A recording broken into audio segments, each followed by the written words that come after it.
I'm going to tell you guys about the time I got bullied on TikTok by a bunch of Irish people. So look, obviously I did something. Let's get into what I did. And first I'd like to say it's really brave for me to talk about this. I think let's just like take a moment to acknowledge that this is like pretty cool and brave of me to do. And sexy and kind even. Okay, let's get into it. No!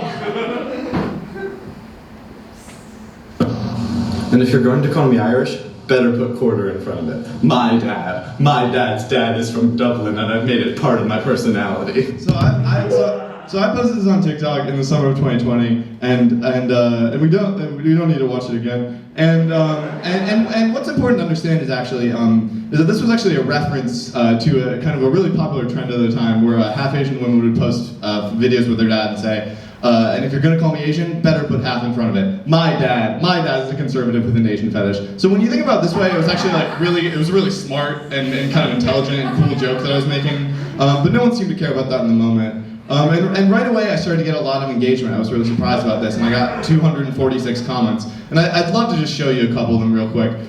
This is why Irish people hate Americans. See, this is what Irish people don't like. Get me off Irish American TikTok immediately. Some of them I felt were more clever than others. And some of them, I'll be honest, I didn't understand at all. This person brought up an interesting point. They said no one's talking about how butchered the accent is in the first sentence. And what I thought was so interesting about this point was that many people were talking about this. So I don't know what ground they thought they were treading. This I felt was needlessly personal. So I chose to take a moment and to kind of admonish this person. I tagged my cousin Colin. I called for reinforcements. My cousin Colin was in Dublin. I tagged him. I said, "Is this true?" And he said, "It most certainly is not. Most Irish people don't look like this rat," which I appreciated, but I also don't know how he knew what the guy looked like. Regardless, thanks, Colin. Really appreciate the reinforcements.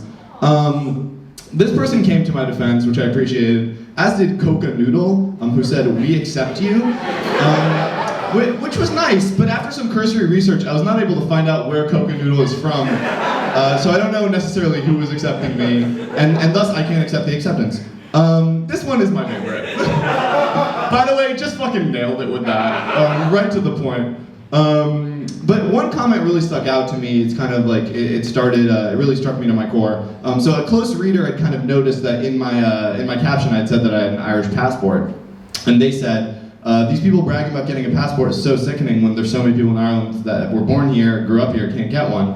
And then a lot more people started to kind of comment and jump in about it. And I realized that I had stumbled onto a hot-button political issue in Ireland. And to really understand why everyone was so mad, we just need to briefly go over the social, political, spiritual history of Ireland. The first settlers arrived in Ireland in the Mesolithic era, and I'm sorry, we have a lot of comedians and we have a hard out at 8:30, so like I would love to get into all of this stuff with you guys, but we simply don't have the time. And look, there's plenty of important things to talk about. I can talk about some of the most important stuff in Irish history all day, and I think it would enrich your experience of watching this whole thing.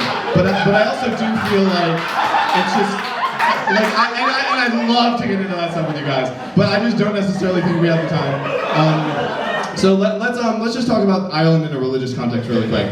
So this guy, Henry VIII, he was king of England at the time, and he fucking hated his wife. Am I right, fellas? And so he was like, I'm gonna start a new thing. I'm Catholic, we're not allowed to get a divorce.